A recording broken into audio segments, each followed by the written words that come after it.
This program is made possible by the New York law firm of Zalman and Storman, who specialize in the field of personal injury law.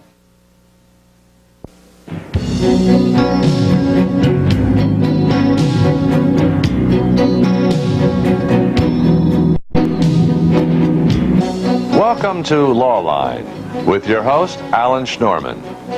Mr. Schnorman is a distinguished trial attorney, author, and lecturer. Each week, Lawline will bring you the most knowledgeable experts in the field of law today. And now we introduce our guest and our host, Alan Schnorman.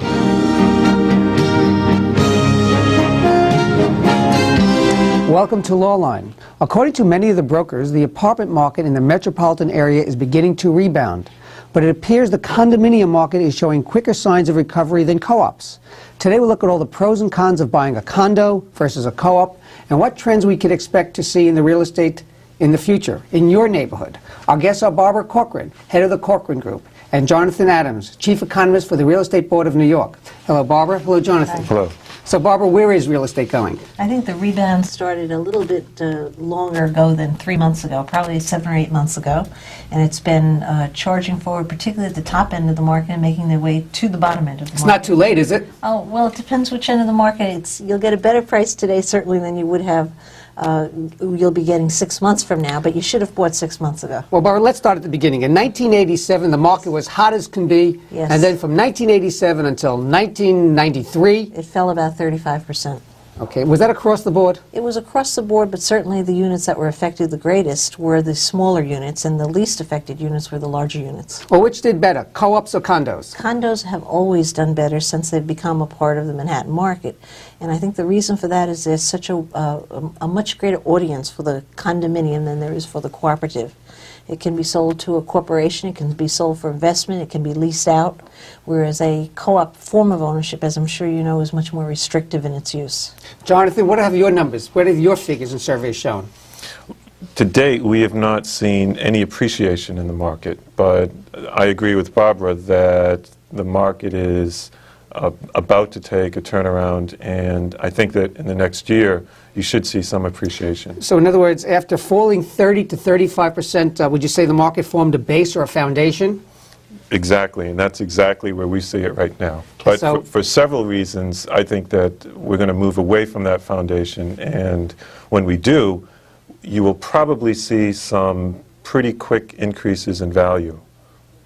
Jonathan, why do you feel there? What's the basis of your feeling that we're going to move away from that foundation, from that leveling off process, and prices are going to go up? Several reasons. First of all, you need to understand the components that dictate what prices people will pay. One of those is the demand for cooperative housing. And the demand in this city is going up. After 3 years of steady job losses, the city is finally beginning to add jobs in Manhattan and in other areas. And that will create demand for this type of housing. Second reason is that there's been no supply brought to the market. In the 1980s, there were about 10,000 units each year converted to cooperative status. From 1991 to the present day, perhaps 1,000 units have been converted. So basically, it's the old supply-demand. Exactly, and supply just completely, the additions to supply just completely dropped to next to nothing. And for a good period of time, people were quite afraid because prices were going down. But now that there is no supply and demand is picking up, there's only one thing that can happen in that condition, and that is that prices will go up. Barbara, speak to that couple who's sitting in their living room, in their bedroom, watching the show right now, and they're saying, should we buy a co-op? Should we buy a condo? What are the advantages of a co-op? Well, the co-op is a more privileged form of ownership by many people's standards, in that you have the opportunity to move into a building that where you can select your neighbors. And for many people in New York, that is still considered an advantage. To many people in New York, they're tired of it, they have no interest in it, and it's of no advantage at all.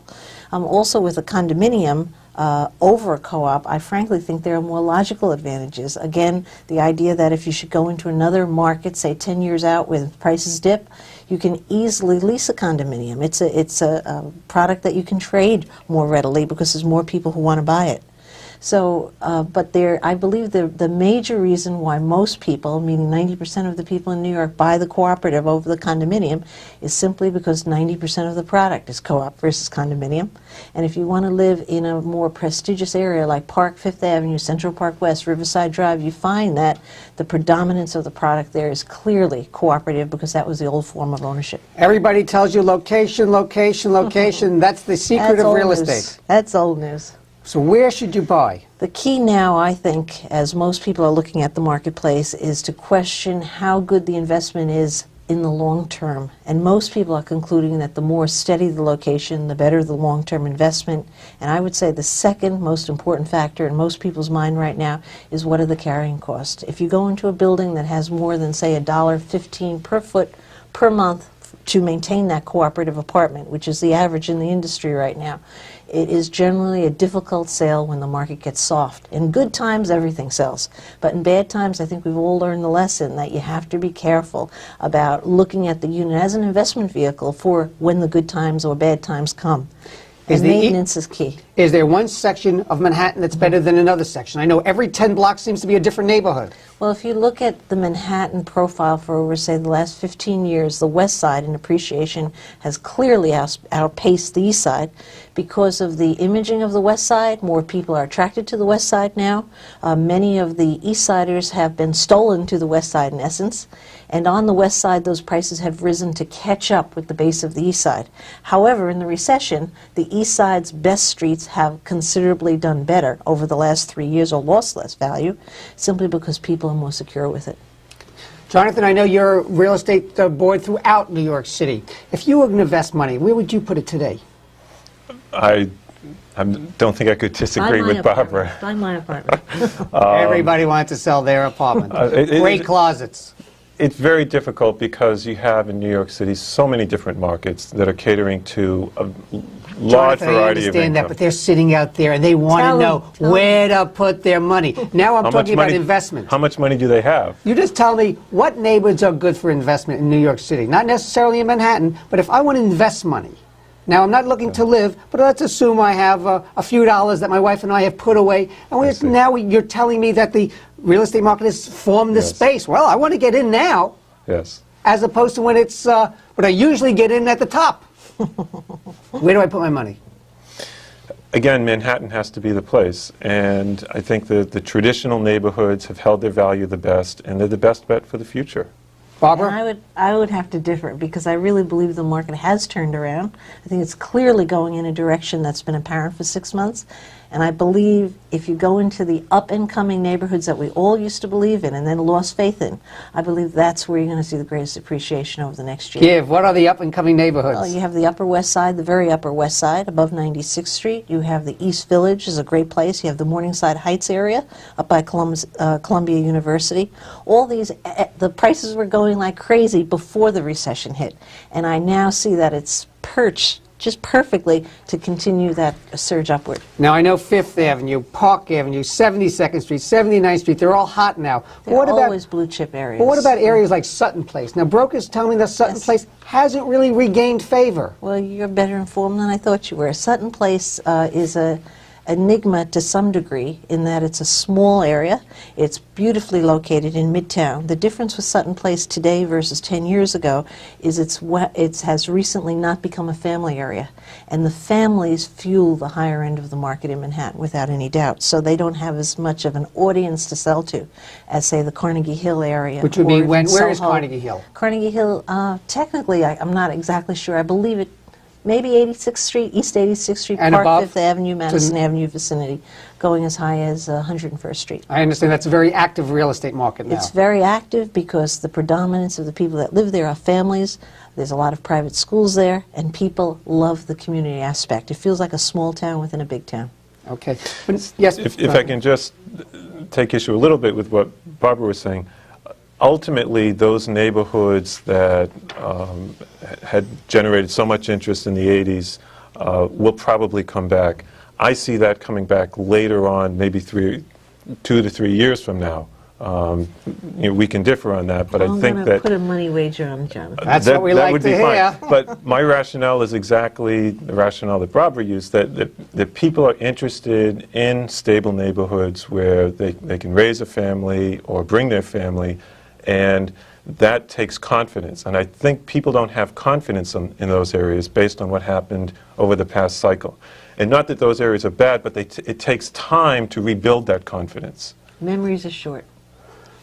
Barbara, They'll forget. They'll forget sooner than you think. let's That assume, may be true. Let's That may be assume true. that a family has gathered $25,000, $50,000, maybe even more, and they're looking to take it out of the stock market because everybody tells them the stock market's going to have a correction if it hasn't had one already. Yes. And they say, well, let's put it into real estate.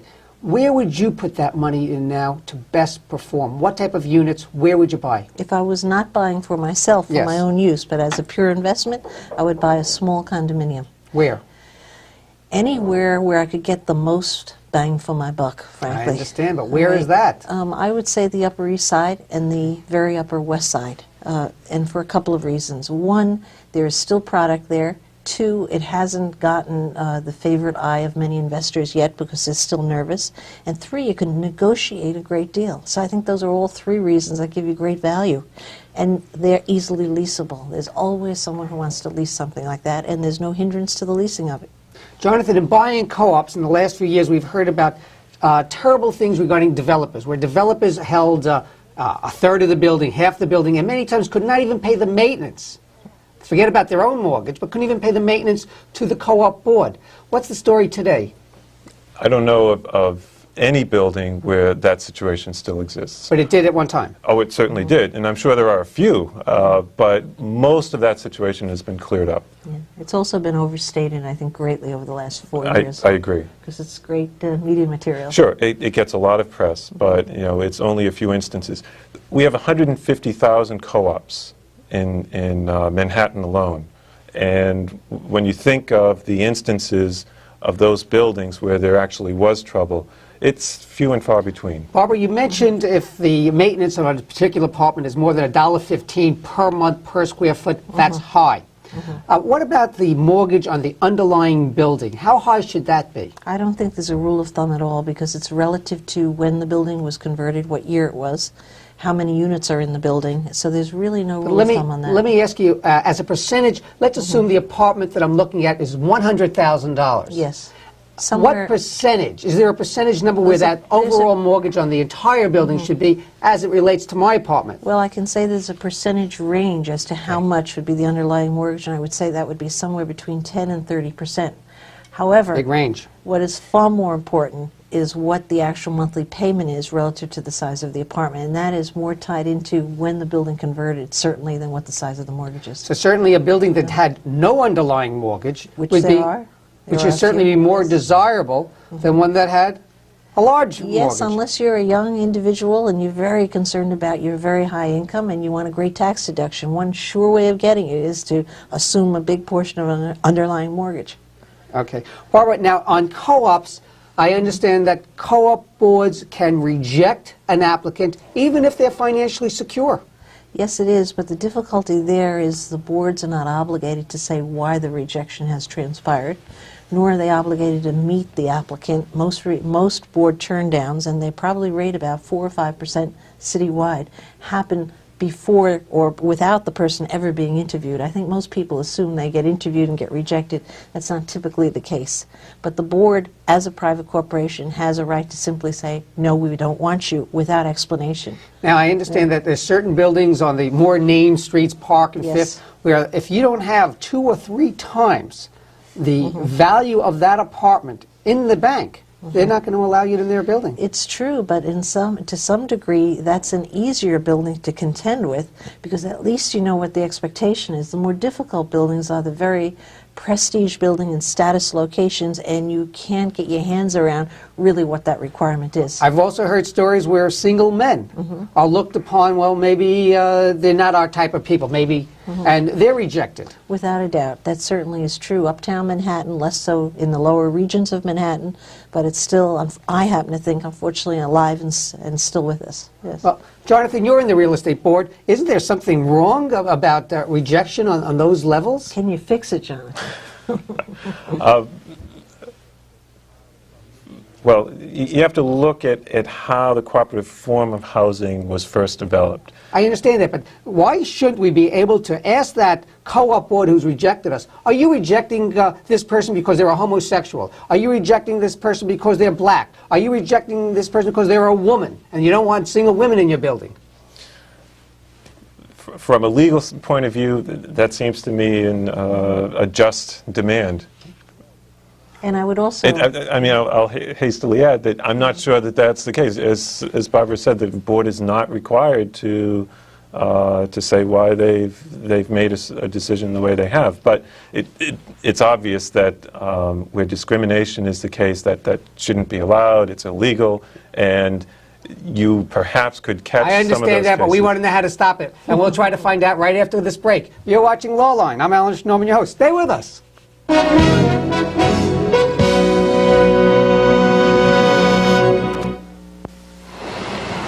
After dating the guy forever, you think I could tell him anything. Why is this so hard? I'm really scared. It takes a lot of guts to tell someone he's too drunk to drive. But you can do it. Just say it. Because if you don't, there may be nothing left to say.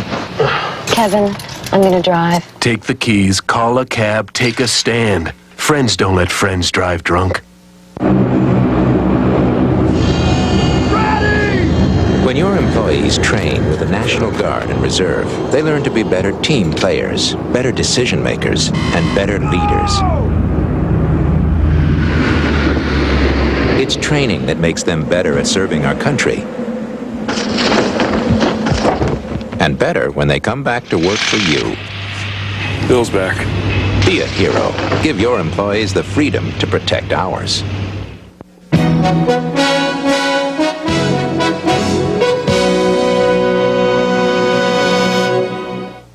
Hello, you're watching Lawline. Today's topic is real estate and where the market is going. Our guests are Barbara Corcoran from the Corcoran Group and Jonathan Adams, Chief Economist of the Real Estate Board of New York.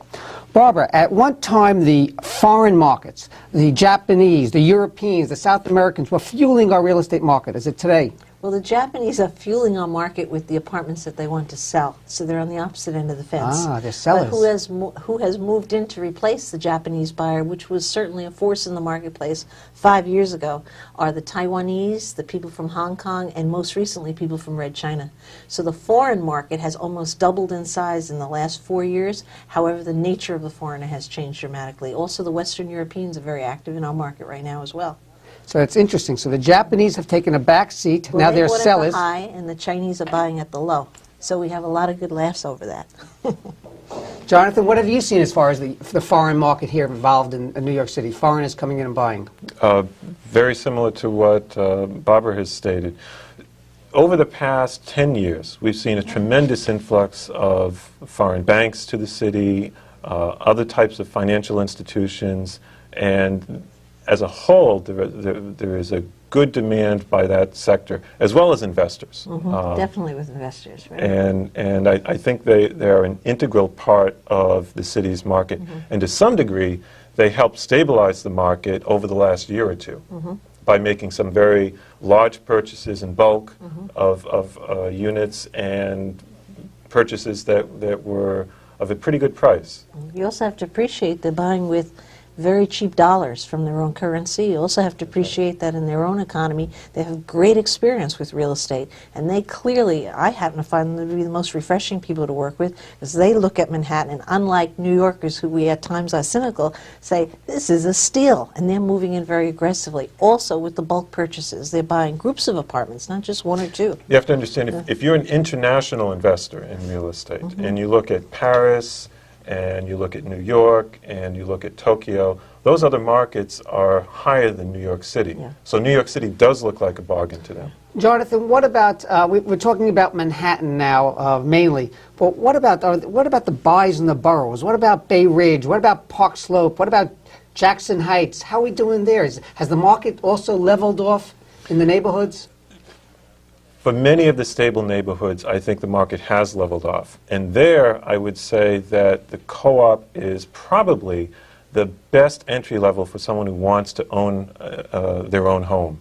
Because of what we were talking about previously, much of the underlying debt will lower the initial price of the co-op, and therefore the down payment that the buyer has to assemble is much less than if they were buying a condominium. Jonathan, do you live in a co-op or a condo? I live in a co-op. Thank God. Barbara? Yeah, a co-op. You see that? And moving to a co-op. So we are biased, but I still feel strongly that for many purchasers, that is a good ticket toward home ownership. And again, depending on the market, I think you have a good chance of appreciation. Barbara, I'm sure there are people out there who've just weathered the down market since 1987, all the way for 6 years to 1993. Yes. And they hear you, they're listening, but they're saying, well, can the market still go down further? What's your opinion on that? On the smaller units, I think we still have a little drop in values to go.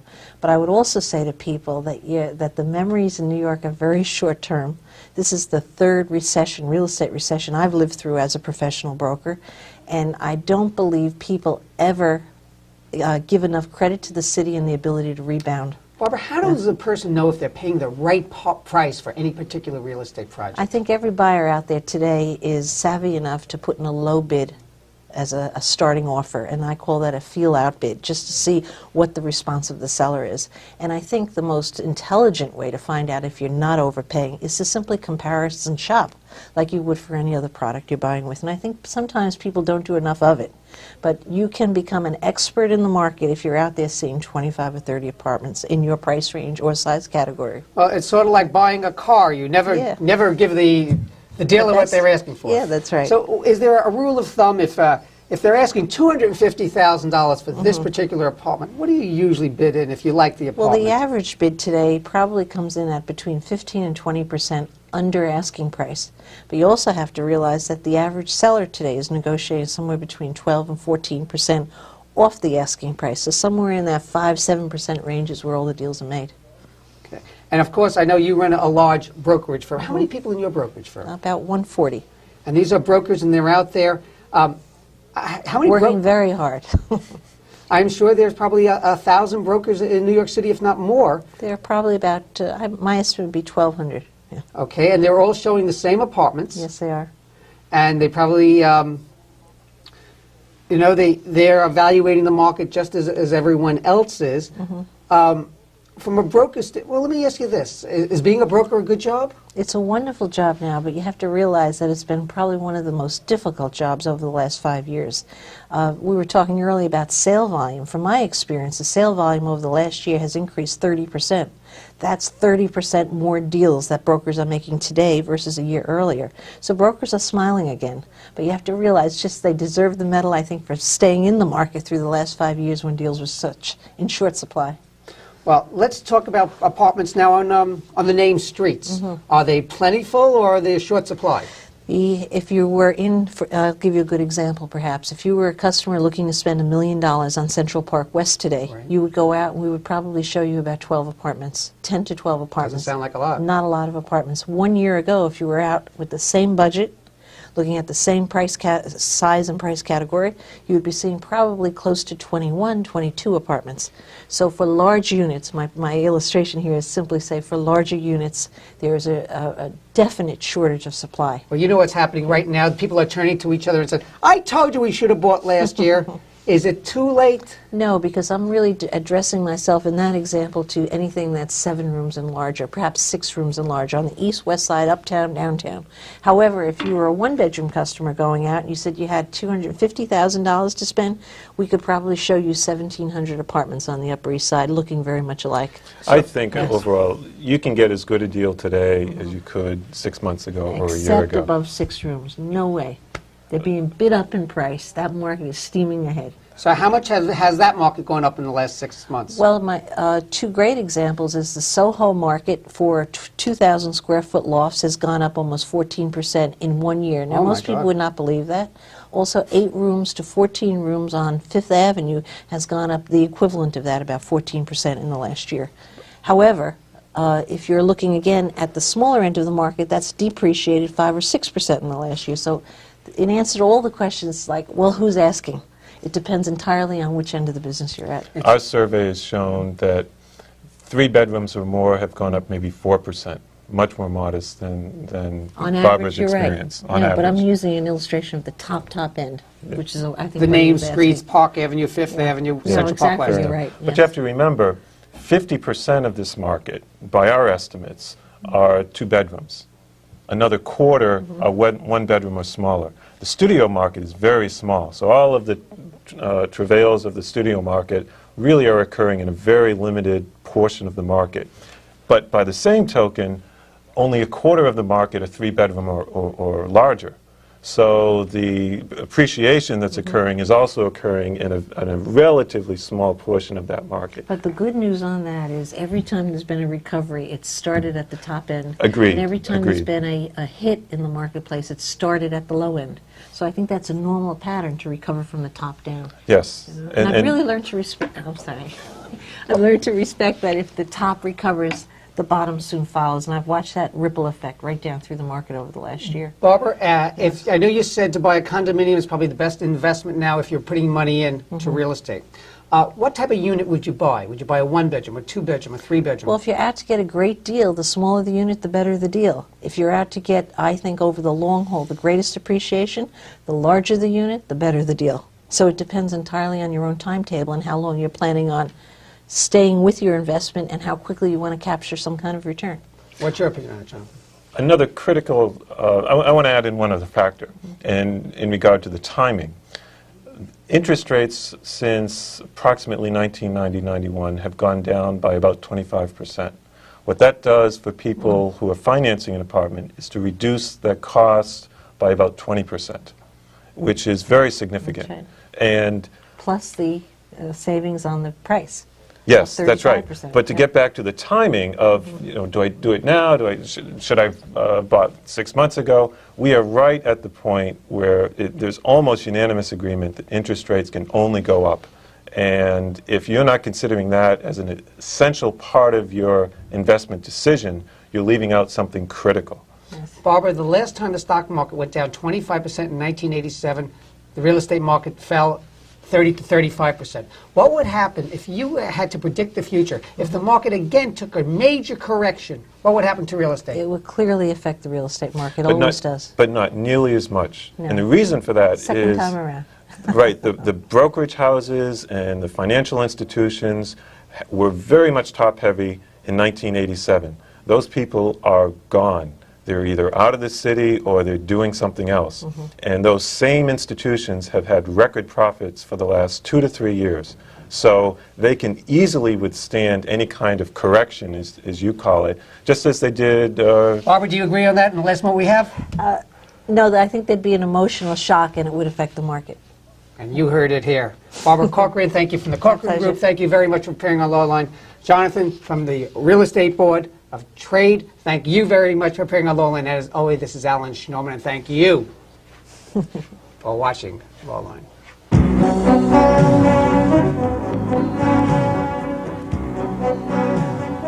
You have been watching Lawline with your host, New York trial attorney Alan Schnorman. Mr. Schnorman will be back with you next week at the same time. If you have any questions about this week's program, please write to Lawline, 63 Wall Street, New York, New York, 10005, or call area code 212-432-9111.